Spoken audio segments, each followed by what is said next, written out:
Shehu ya ce bambancin tafsir da tadabbur. Ko kun san menene bambancin su? To ku biyo mu a wannan bidiyo namu don ku samu bayani. Su waliyai masu ɗariƙun nan ba wai sabon addini suka kawo ba, a'a sun yi abin kirki ne. Ubangiji ya karrama su a fadan manzon Allah sallallahu alaihi wasallam, ya ba su karama lillazina ahsanu fi hadhihi dunya hasana, wanda ya kyauta tun daga duniya ana kyauta masa. Ma'anan karama wato a ba mutum wani abu wanda zai gagari wani yi, abinda wani ba zai iya yi ba. Da wannan abin an ganshi hannun annabi ne sai a kira shi mu'jiza gagarau. In ku a hannun Allah ne gaba ɗaya sunansa ƙudura, don ƙudura ita take aikata mu'jiza a hannun annabawa, mu'jiza kuma ita take aikata karama a hannun waliyai. lillazina ahsanu fi hadhihi dunya hasana wa ardullahi wasi'a. Kasar Allah yalwa gare ta, inna ma yuwaffas sabiruna ajrahum bighairi hisabin.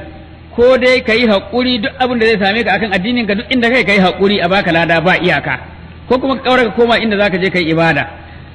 To duk aikin da mutum yayi aikin ladansa yana lissafe banda hakuri. Idan mutum yayi hakuri lada tura masa ake yi, ba lissafawa ake yi ba. Akan soma lissafi ne man ja'a bil hasanati wa ashru amsalha, wanda ya aike mai kyau guda daya a bashi lada 10.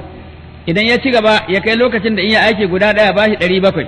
Masalul ladina yunfiquna amwalahum fi sabilillahi kamathali habatin anbatat sab'a sanabil fi kulli sunbulatin mi'atu habba wallahu yudha'ifu liman yasha wallahu wasi'un alim. Idan ya ci gaba tsakaninsa da Allah ya gyaru, Allahu akbar ta samu daidai, assalamu alaikum tsakaninsa da bayin Allah ta zauna daidai, komai nasa yayi kyau, to nan kuma sai a rika biyan sa miliyan biyu kamar hadisin Abu Huraira da yake cewa innal mu'mina la ya'malu amalan yudabi alfi hasana. Daga nan to kuma sai a kai shi jarraba.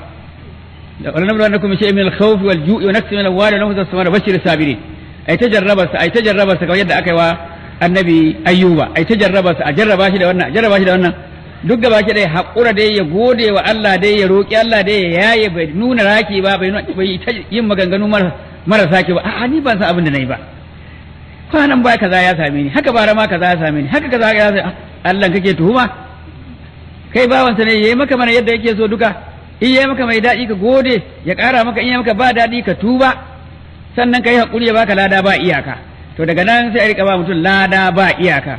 Wannan an faɗi qanitun anan baya, an faɗi sabirun anan. To ana nuna mana ne hanyoyin irtiqa'i, wato hanyoyin hawa zuwa ga makamin walittaka ta bayin Allah ɗin. Musulunci gaba ɗayansa, idan mutum ya shigo cikin musulunci shi kenan ya shigo musulunci kamar wanda ya shigo Najeriya. Duk ƙauyen da ka fara samu in ka shigo Najeriya, ka shiga Najeriya. Idan daga nan ka samu bukata kamar shi kenan kai ta noma, kai ta kiwo, kana cikin Najeriya.